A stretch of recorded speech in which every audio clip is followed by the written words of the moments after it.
That felt like it came straight out the video game. The whole theater was sitting there like, God damn, we don't need another old Johnny Cage. I know it's a movie, but make it believable even a little bit. Why did they have to make Quan Chi such a punk? And what was up with his bald cap? Head bigger than Barry Bonds. Noob Saibot is gonna do a 3-minute combo on you and you can't do anything. Kung Lao had no muscles. All the girls in the movie couldn't fight. It looked terribly choreographed. I started looking around the movie theater like, are y'all seeing this? I watched the new Mortal Kombat movie, but I have a few issues with it. Why did they have to make Quan Chi such a punk? In the video game, he's a sorcerer, he's scary, he gets respect. In this movie, he just seemed like he had no real power. He basically seemed like Shang Tsung's lapdog or something. At the end of the movie, he's handcuffed and he just looks like a little punk. I think he had one quick fighting scene in the movie when he was trying to take out Raiden, but that wasn't enough. Quan Chi basically had no real authority. You might as well get Scrappy Doo in here. And what was up with his bald cap? It didn't even add to his character really. You could tell the real actor has hair and they tried to press it down the best they can. But he just has a big old bald head. Head bigger than Barry Bonds. I don't know what they were thinking with this character for Quan Chi, but it just wasn't doing it for me. If you're gonna do a video game adaptation of this character, know that he has some real power in the game. He's not just a punk. His character basically reminded me of somebody like Dobby from Harry Potter. Dobby's scared of everybody, and he didn't really have any power until you gave him a sock. I'm still waiting on Quan Chi to get a sock or something. Give him some juice in the movie. Another issue I have is why is somebody in their 50s playing Johnny Cage? That makes no sense. You're supposed to pick champions for Earth. There's billions of people on this planet and you choose a retired, out of work actor who used to do a little bit of karate? Come on now, something's wrong with that picture. We gave you a break when you gave us an old Scorpion. I like that actor. He carried the first movie, but we don't need another old Johnny Cage.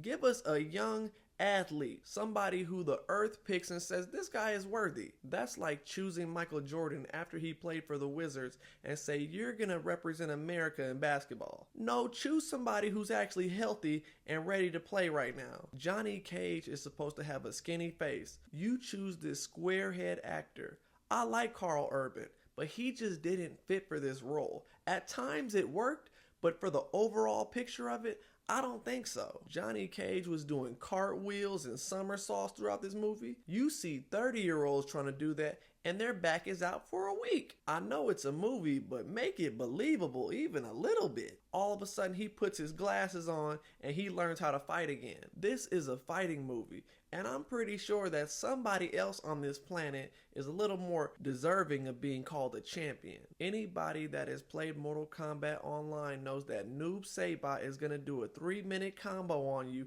and you can't do anything. You're sitting midair and he's bringing his clone on you. You're still in the air. You're just waiting for it to end. It never ends. In the middle of his combo, you have to delete the game. I didn't get that same energy from this movie. Instead, his clone just separates from himself and he fights 2 other guys. Nah, I want some crazy combos that's just annoying. Bi-Han is always getting jumped.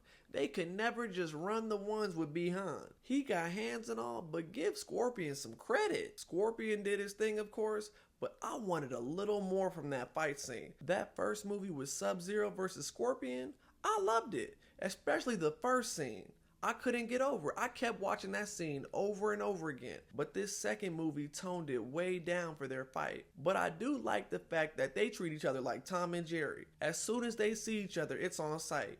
They have real hate for each other. Scorpion is living in hell, and he turned his hell into his own little paradise. Even though he's in this terrible place, he's what he makes of it. A lot of people in real life are in good situations and don't even know how to make that a good situation. They make themselves a victim. In this movie, he's in literal hell, and you actually want to be there with him. Even Kano is like, oh, I like it here. It's not that bad. But as soon as you mention Bi-Han's name, all hell breaks loose. Literally. They do not like each other. He was literally saying, I'm not going to help you. I'm chilling in hell. You do your own thing.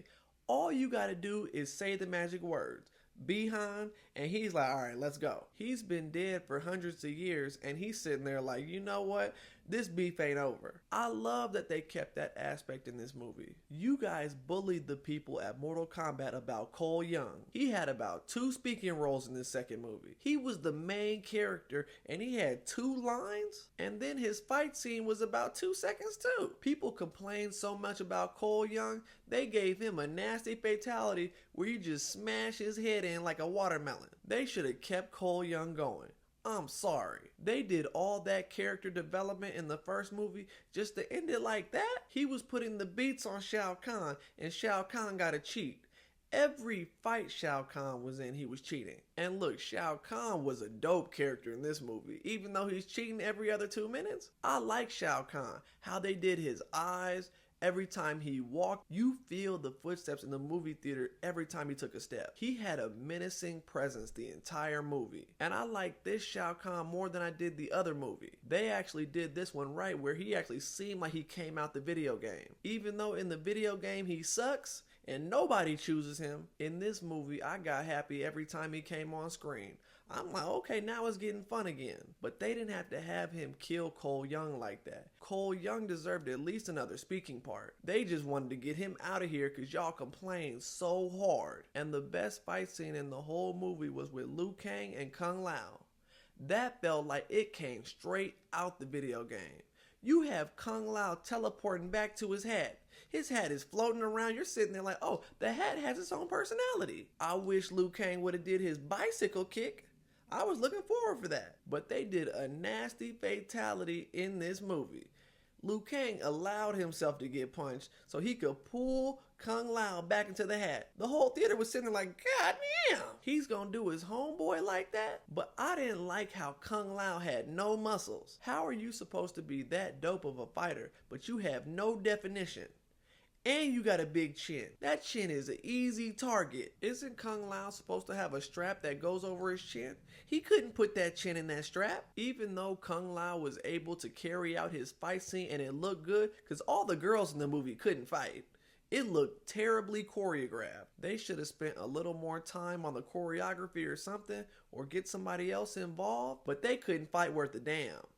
But Kung Lao, even though he had no muscle, he was putting out some moves, and that fight scene was dope. I started looking around the movie theater like, are y'all seeing this? Kung Lao and Liu Kang had the best fight scene. Even better than Noob Saibot and Scorpion.